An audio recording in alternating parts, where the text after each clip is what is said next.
안녕하십니까. 매일신문 뉴스 한송입니다. 첫 소식입니다. 나로호 3차 발사가 이제 하루 앞으로 다가왔습니다.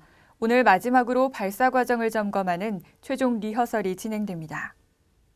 우리나라 첫 우주 발사체 나로호가 내일 세 번째이자 마지막 도전에 나섭니다. 지금까지 나로호 개발 사업에는 총 5,200억 원가량의 예산이 투입됐으며 이번 발사에 성공하게 되면 우리나라는 세계에서 10번째 우주 진출국으로 기록됩니다. 우리나라와 우주 발사체 기술을 제공한 러시아는 두 차례 실패 후 전면적인 원인 분석에 착수해 발사 위험 요인을 제거하는 등 한 단계 높은 기술력을 갖춰 성공 가능성을 높였습니다. 오늘 나로호는 발사 운용 시스템을 최종 발사 준비 상황과 똑같이 실시하며 최종 리허설을 진행합니다.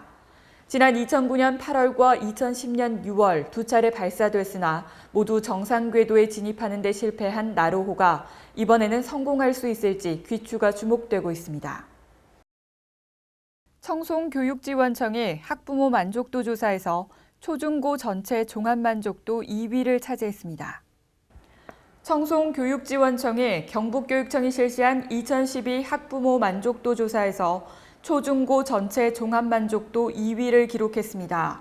학부모 만족도 조사는 도내 초중고 학부모 1,800명을 대상으로 인성교육과 교수학습, 성적관리 등 12개 문항을 조사했습니다. 조사 결과 청송 지역은 대부분 우수한 것으로 나타났으며 청송교육지원청은 이번 조사 결과를 토대로 교육의 질적 향상을 모색하고 교육 수요자 만족도 제고를 위해 노력하겠다고 밝혔습니다. 영주시가 예비 사회적 기업 조직관리 교육을 통해 취약계층 일자리 창출에 나섰습니다. 지속가능한 사회적 기업 발전을 도모하기 위한 영주시 예비 사회적 기업 조직관리 교육이 24일 한국선비문화수련원에서 실시됐습니다. 이번 교육은 영주시 예비 사회적 기업 책임자와 참여 근로자, 사회적 기업을 희망하는 단체와 개인을 대상으로 진행됐으며 대구여성인권센터 윤정원 이사장과 노무법인 의연의 서종식 공인노무사 등 관련 분야 전문가들이 강사로 초청됐습니다. 교육에서는 펀한 사회적 기업을 만들어 안정적인 기업 운영을 통한 지역경제 활성화와 취약계층 일자리 창출에 기여하고 사회적 기업 조직 진단 등을 통해 기업의 방향성을 제시하는 시간을 가졌습니다. 영주시는 이날 교육은 오는 11월 공모 예정인 지역특화 예비 사회적 기업의 모델 발굴과 사회적 기업의 안정적인 운영을 위한 자리라며 사회적 기업에 관심 있는 단체와 개인들의 많은 참여를 당부했습니다. 경북도가 전국 처음으로 사회적 약자를 위한 산림휴양시설인 사회복지 나눔숲을 조성합니다. 경북도와 칠곡군 산림청 녹색사업단이 24일 산림복지형 휴양시설인 사회복지 나눔숲 조성을 위한 업무 협약을 체결했습니다.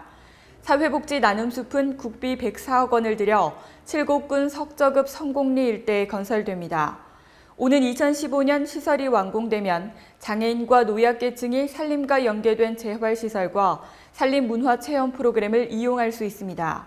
또 늘어나는 다문화 가정 구성원을 위한 사회통합 프로그램이 운영됩니다.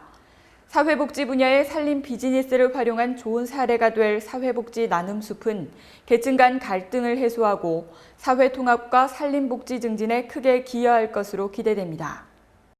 최근 현역에서 은퇴한 어르신들의 일자리 마련이 시급한 문제가 되고 있는 가운데 노인 일자리 경진대회가 안동에서 열렸습니다. 경북 노인 일자리 경진대회가 이주석 경북도 행정부지사를 비롯해 권영세 안동시장, 어르신 등 3,500여 명이 참석한 가운데 24일 안동 탈춤 공연장에서 개최됐습니다. 노인 일자리에 날개를 달자는 슬로건으로 열린 이날 대회에는 노인 권리 선언문 낭독, 노인 일자리 경진대회 우수사업단 시상과 함께 실버 노래자랑, 노인 생산품 전시 판매 등 다채로운 행사가 펼쳐졌습니다. 이번 대회는 은퇴 후 일자리가 필요한 어르신들을 위해 마음껏 능력을 발휘할 수 있는 여건을 조성하고 노인 복지 예산을 대폭 확충하는 등 노인 복지 정책 마련에 기여하는 계기가 됐습니다. 오늘 대구 경북은 종일 맑은 날씨로 구름 없이 쾌청한 하늘을 보이겠습니다. 아침 저녁으로는 쌀쌀하지만 낮엔 기온이 크게 오르는 등 일교차가 크겠습니다. 낮 최고 기온은 18도에서 22도로 어제보다 조금 높겠습니다. 이상으로 10월 25일 매일신문 뉴스를 마치겠습니다. 시청해주신 여러분 감사합니다.